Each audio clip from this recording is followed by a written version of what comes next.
Maxima and minima. In this section, we will use the concept of derivatives to calculate the maximum or minimum values of various functions. In fact, we will find the turning points of the graph of a function and thus find points at which the graph reaches its highest or lowest value. Now, let us consider some of the real-life situations. The profit from a group of orange tree is given by P of x is equal to ax plus bx square, where a, b are constants and x is the number of orange trees per acre. How many trees per acre will maximize the profit?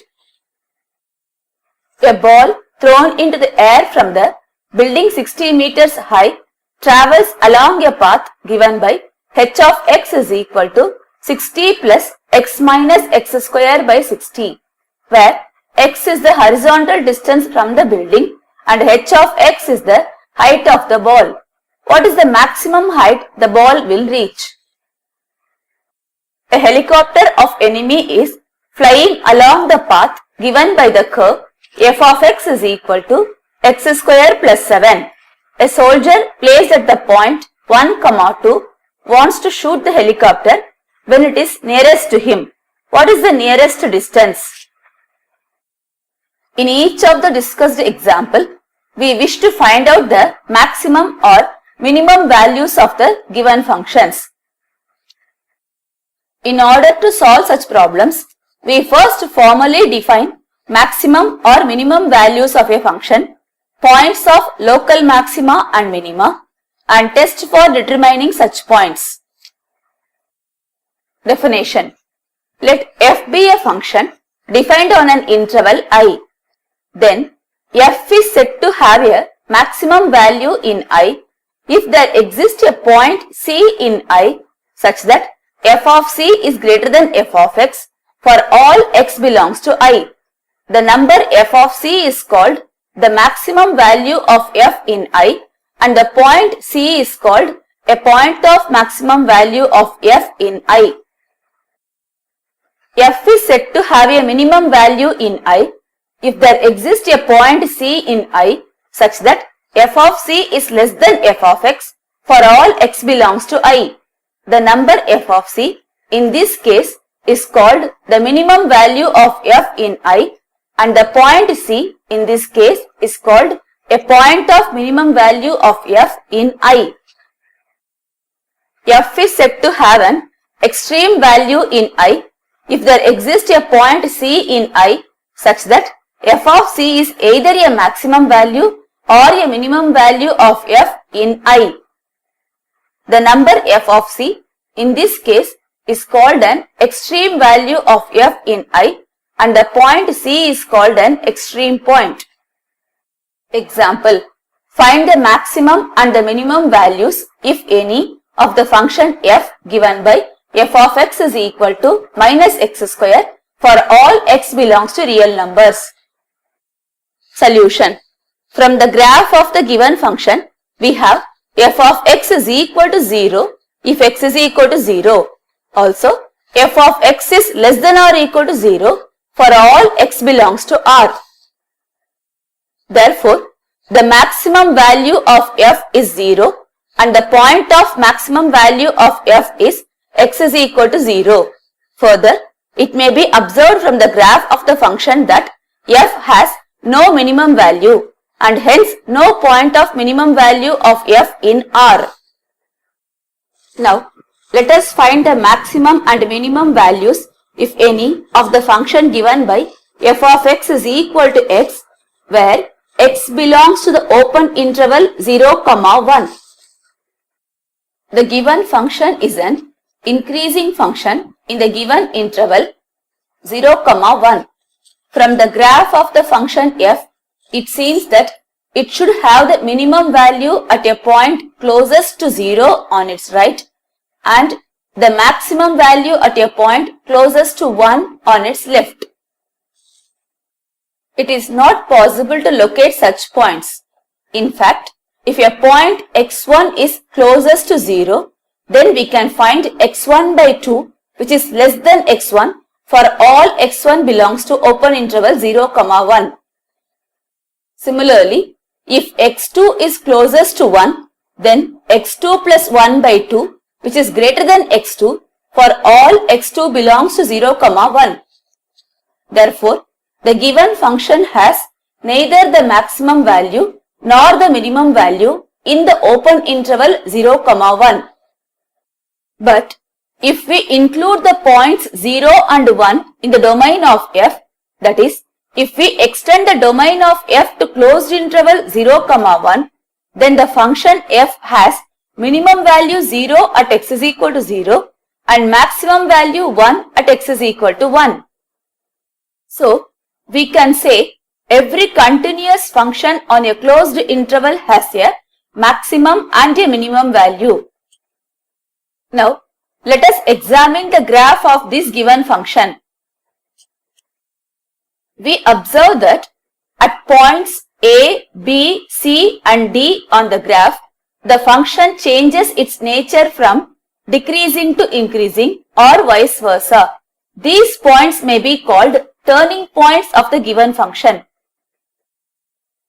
We observe that at turning points, the graph has either a little hill or a little valley. That is, the function has minimum value in some interval of each of the points A and C, which are at the bottom of their respective valleys. Similarly, the function has maximum value in some interval of points B and D, which are at the top of their respective hills. Therefore, the points A and C are called as points of local minimum value or relative minimum value, and points B and D may be regarded as points of local maximum value or relative maximum value for the function. Definition. Let f be a real valued function and let C be an interior point in the domain of f. Then C is called a point of local maxima if there is an h greater than 0 such that f of C is greater than f of x for all x in the open interval c minus h, c plus h. The value f of c is called the local maximum value of f. C is called a point of local minima if there is an h greater than 0 such that f of c is less than f of x for all x in open interval c minus h, c plus h. The value f of c is called the local minimum value of f. Geometrically, if x is equal to c is a point of local maxima of f, then the graph of the function f around c will be increasing, that is for f dash of x greater than 0, that is in the interval c minus h, c, and decreasing, that is f dash of x is less than 0 in the interval c, c plus h. Similarly, if c is a point of local minima of f, then the graph of f around c will be decreasing, that is f dash of x is less than 0 in the interval c minus h, c, and increasing, that is f dash of x is greater than 0 in the interval c, c plus h. In both the cases, f dash of c must be 0. Based on this, we define a following theorem. Let f be a function defined on an open interval I. Suppose c belongs to I be any point. If f has a local maxima or a local minima at x is equal to c, then either f dash of c is equal to 0 or f is not differentiable at c. The converse of this theorem need not be true. That is, a point at which the derivative vanishes need not be a point of local maxima or local minima. For example, if f of x is equal to x cube, then f dash of x is equal to 3x square and f dash of 0 is equal to 0. But 0 is neither a point of local maxima nor a point of local minima. First derivative test. Let f be a function defined on an open interval I. Let f be continuous at a critical point C in I. Then, if f dash of x changes sign from positive to negative as s increases through C, that is, if f dash of x greater than 0 at every point sufficiently close to and to the left of C, and f dash of x is less than 0 at every point sufficiently close to and to the right of C, then C is a point of local maxima. If f dash of x changes sign from negative to positive as x increases through C, that is, if f dash of x less than 0 at every point sufficiently close to and to the left of C, and f dash of x greater than 0 at every point sufficiently close to and to the right of C, then C is a point of local minima. If f dash of x does not change sign as x increase through C, then C is neither a point of local maxima nor a point of local minima.